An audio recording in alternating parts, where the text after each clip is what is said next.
सपड़गी क्यों अनमोल खड़ी। और वाजपेयी जब राज करें थे घर घर गैस मिला करती, गांव गांव और गड़ी गड़ी में फेरी रोज लगा करती। याद मेरे जब आवे से जब लिया भर भर आवे से, और गलती एक बड़ी होगी सोनिया मैडम गैस दिला दे क्यों रोक सिलेंडर खड़ी। लेकिन आजकल कोई फूकने की जरूरत पड़ती है। जब उनके राज में कोई ना कोई लकड़ी लाते थे, कोई बुरादा लाते थे, कुछ और लाते थे, तो हर घर में फूकनी होती थी। आजकल टिकाऊ में फूकनी बिकती है क्या? बल्लभगढ़ में बिकती है फूकनी। अब बाजार से फूकनी गायब हो गई है, फूकनी की जरूरत नहीं है। उज्ज्वला की गैस मोदी जी ने हर घर तक पहुंचाने का काम किया। एक समय ऐसा था कि महिलाओं की जिम्मेदारी ही पानी भरने की, चाहे शहर हो चाहे गाँव। और नलवाई हर घर में नहीं होता था, शहरों में भी थोड़े थोड़े दूर चौक पे होते थे। और लड़ाई बात जाया करती, भांडे फूट जाया करते थे, पड़ोसियों के साथ झगड़े का एक कारण पानी भरना होता था। मोदी जी ने कहा हर घर में नल से जल, और देश के हर हिस्से में ये काम करने का काम सरकार कर रही है। माताओं के सिर से बोझ उतरवा दिया, टोकरी और दोघड़ का। और ग्रामीण क्षेत्र में तो बहुत दूर दूर से पानी लाना पड़ता था। ये बदलाव हमने अपने सामने यहाँ देखा। जहाँ इलाज के बारे में हम सुनते थे, अमेरिका की कहानियां सुनते थे, यूरोप की कहानियां सुनते थे कि वहां कार्ड बना हुआ है, कोई बीमार हो जाए चिंता की जरूरत नहीं है, अस्पताल में भर्ती हो जाओ सरकार अपने आप कार्ड से पेमेंट करती है। आज आयुष्मान और चिरायु का कार्ड भारत की आधी आबादी के पास एक तरह से हो गया। हरियाणा की तो 54% आबादी के पास है। जाओ और भर्ती हो जाओ। आज मैं देख रहा था एक विज्ञापन लगा हुआ, हार्ट का मुफ्त इलाज। मैंने कहा ऐसा कौन दानी आ गया, हरियाणा में हार्ट का मुफ्त इलाज। नीचे लिखा हुआ था आयुष्मान कार्ड साथ ले आना। ये मुफ्त नहीं है, ये मोदी का पैसा है, सरकार का पैसा है, मोदी का दिया हुआ कार्ड है। केवल विज्ञापन करने का तरीका ऐसा था कि जो ध्यान खींच रहा। जनधन के खाते खुले, इतना बदलाव हमने अपने आसपास निकटता के साथ देखा। माताओं बहनों बुजुर्गों नौजवान साथियों, जहां हमने माइक्रो लेवल पर देश को बदलते हुए देखा, वहां मैक्रो लेवल पर भी बदलते हुए देखा। जब ये दुनिया में जाते थे कांग्रेसी लोग, तो इनकी जूते तरवा के तलाशी लिया करते थे। एक दो दिन बाद खबर आया करती थी, पत्रकार बंधु सब जानते हैं। और हमारा भी सिर शर्म से झुक जाया करता था। हमारे देश के नेता तो होते ही थे, लेकिन अब जब मोदी जाता है तो न्यू गिनी पापुआ का राष्ट्राध्यक्ष तो पैर छूने लगता है। पत्रकार पूछते हैं आपने पैर कैसे छुए, आप भी राष्ट्राध्यक्ष हो, वो भी एक राष्ट्र के प्रधानमंत्री हैं। उन्होंने कहा जब दुनिया में कोरोना फैल रहा था, मेरा देश कोरोना से तड़प रहा था, मैंने मेरे आसपास के देशों से New Zealand, Japan, Australia, Korea, China, अनेक देशों से ताइवान संपर्क किया। मुझे जो मदद चाहिए थी मैं पा नहीं सका।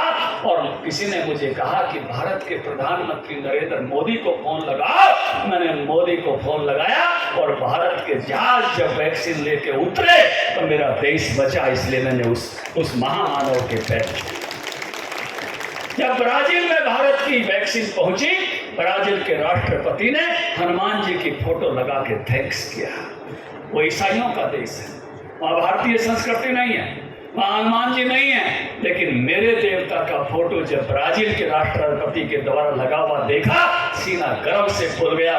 नीचे लिखा था जैसे हनुमान जी लक्ष्मण के लिए संजीवनी बूटी ले आए थे, ऐसे हनुमान जी अब वैक्सीन लेकर आ रहे हैं ब्राजील निवासियों। हमने ऑस्ट्रेलिया के प्रधानमंत्री को मोदी जी को बॉस कहते हुए सुना। पत्रकारों ने पूछा कैसे कह दिया, बोला बस दबाव इतना था कि निकल गया, रुक नहीं पाया। और अमेरिका में जो मोदी जी का स्वागत, एक तरफ से बाइडेन ने पकड़ रखा, एक तरफ से बाइडेन की घराड़ी ने दूसरा हाथ पकड़ लिया। मेरी घराड़ी टीवी देख रहे थे, मेरी घराड़ी ने कहा बाइडेन की घराड़ी ने भी पकड़ लिया। हाँ मैं कहा एक हाथ इसने भी पकड़ लिया। और दोनों पकड़ के हम ले जाते हुए देखे व्हाइट हाउस में। अरे मोदी के नारे फरीदाबाद में लग जाए, मोदी मोदी का नारा गुड़गांव लग जाए, पलवल लग जाए, दिल्ली लग जाए, हमने अमेरिका की संसद में मोदी मोदी के नारे लगते हुए, हमने तिरंगा झंडा उठाकर भारतीय नहीं, दुनिया के अनेक मुल्कों को, छात्रों को, फंसे हुए लोगों को निकलते हुए देखा। भारत का नागरिक दुनिया में कहीं भी एक ट्वीट भी कर दे तो भारत सरकार उसको सुरक्षित लेकर आती है। इस बदले में भारत को हमने आपने सामने देखा। हमने देखा केवल 2 ही मुल्क थे पहले, जब पर कोई अटैक करता था तो जाकर अटैक करते थे, घर में घुस के मारते थे। आज भारत में भी कोई अटैक करता है तो भारत घर में घुस के मारता है। ये बदलाव भारत। हमने अपने सामने इस बदले में भारत को देखा कि केवल अमेरिका का नाम आता था कि चांद पर उतर गए, रूस का नाम आता था चांद पे उतर गए। हम तो चंदा मामा कह के राजी हो लेते थे। कोई जवान होता था तो चांद में और बहुत कुछ देख लेता था। लेकिन अब हमने चांद पे जब चंद्रयान विक्रम लैंडर को और प्रज्ञान को उतरते हुए देखा और साउथ पोल पर वहां उतरते हुए देखा जहां दुनिया में किसी का भी नहीं उतरा, गर्व से सीना चौड़ा हो गया, गर्वित हो गए। दुनिया में भारत को प्रशंसा की निगाहों से देखा। हमने देखा आदित्य एल को सूर्य की तरफ जाते हुए। क्या कोई हमें रोक सकेगा सूर्य से? यदि प्रेरणा तो सूर्य के यदि पुत्र हैं तो आदित्य एल इसी तरह से आगे बढ़ रहा है, सूर्य की तरफ जा रहा है, सूर्य के अध्ययन के लिए आगे बढ़ रहा है। हमें एक हमारे बहुत वर्षों तक बहुत अच्छे दिन नहीं थे और हमने ऐसी चीजों को याद रखा, कोई अच्छी घटित हो गई। स्वामी विवेकानंद का 1893 में एक अमेरिका में भाषण हुआ था। हमने उसको 130 साल से याद रखे हुए हैं कि अमेरिका में बोले थे स्वामी विवेकानंद।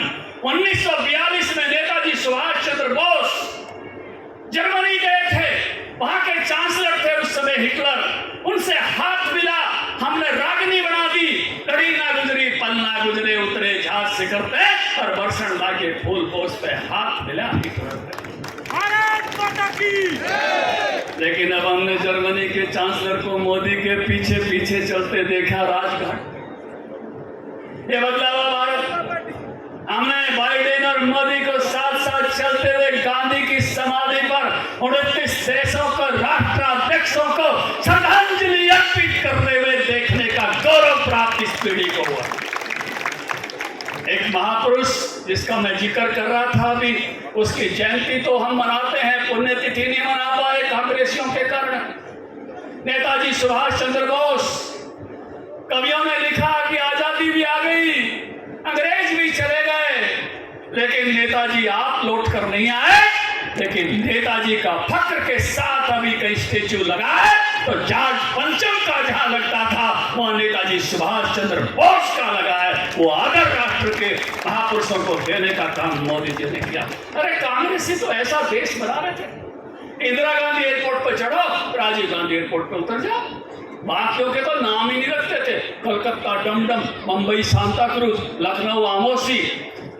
मोदी आए, डमडम नेताजी अटल जी आए, वो नेताजी सुभाष चंद्र बोस हो गया डमडम, छत्रपति शिवाजी महाराज हो गया Santa cruise, port Blair Vinayak Damodar Savarkar हो गया और रायपुर स्वामी विवेकानंद हो गया, नागपुर बाबा साहब भीमराव अंबेडकर हो गया, अमोसी चौधरी चरण सिंह हो गया और चंडीगढ़ शहीद आदम भगत सिंह हो गया, अहमदाबाद सरदार पटेल हो गया। सभी वीर पुरुषों का सब। अरे हमारे राष्ट्र के देवस्थानों का सरदार पटेल ने सोमनाथ का पुनरुद्धार कराया। राष्ट्रपति राजेंद्र प्रसाद उद्घाटन के लिए गए, उस समय के प्रधानमंत्री जवाहरलाल नेहरू ने चिट्ठी लिखी कि आप मत जाना, इतिहास है इस बात का, गवाह है, वो चाहते तो तभी राम मंदिर का उद्धार हो सकता था। लेकिन इतने वर्षों तक जिसके लिए हिंदू समाज लड़ता रहा और हम सब ने संकल्प किया था रामलला हम आएंगे, मंदिर वही बनाएंगे, सौगंध राम की खाते हैं और मंदिर वही बनाएंगे, और कहते थे मंदिर बनाएं तो ये तारीख नहीं बताएंगे। अब तारीख पता है, जनवरी में उद्घाटन कराएंगे, दर्शन करने के लिए आना कांग्रेसियों। लेकिन याद रखना, भगवान राम को इतने वर्षों तक बाबरी मस्जिद में किसने बैठाए रखा, उनको याद रखना। कौन सी पार्टी थी जो भगवान बाबरी मस्जिद में बैठे थे? जोर से बोलो। कौन सी पार्टी थी जो भगवान राम टेंट में बैठे थे? कौन सी पार्टी थी जिन्हें 21 से ज्यादा वकील राम मंदिर के खिलाफ खड़े किए थे? कौन सी पार्टी थी जिसने धारा 370 लगाई थी? कौन सी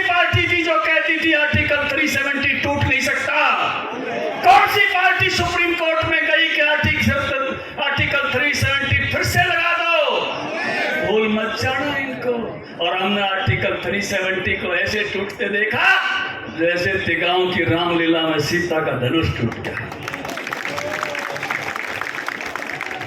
जिसको अर्थशास्त्री कहते थे, उसने देश की इकोनॉमी को एक स्टेप भी आगे नहीं बढ़ाया। अटल जी 10वें नंबर पे छोड़ गए थे और मोदी जी ने 10वें नंबर पे पकड़ी थी, और आज देश की अर्थव्यवस्था 5वें नंबर पर है। और मोदी जी ने अमेरिकन सीनेट में कहा कि हमारी अर्थव्यवस्था आने वाले समय में 3रे नंबर पर होगी। इस समय पाकिस्तान की हालत खराब, लंका की हालत खराब, इंग्लैंड की प्रधानमंत्री को रोते हुए इस्तीफा देते हुए देखा। जो इंग्लैंड ये दावा करता था सूरज तक भी छिपता नहीं है, मेरे राज में कोहिनूर का हीरा लगता मेरे ताज में, और वहां की गद्दी भारतीय बेटे ऋषि सुनक को संभालते हुए हमने न्यूजीलैंड की प्राइम मिनिस्टर पर रोते हुए इस्तीफा देते देखा। दुनिया की अर्थव्यवस्थाओं की हालत खराब होते हुए देखा, और उस समय अपनी अर्थव्यवस्था को मजबूत होते हुए देखा। ये मोदी का करिश्मा। हमने मैक्रो लेवल पर भारत को मजबूत होते हुए देखा, हमने माइक्रो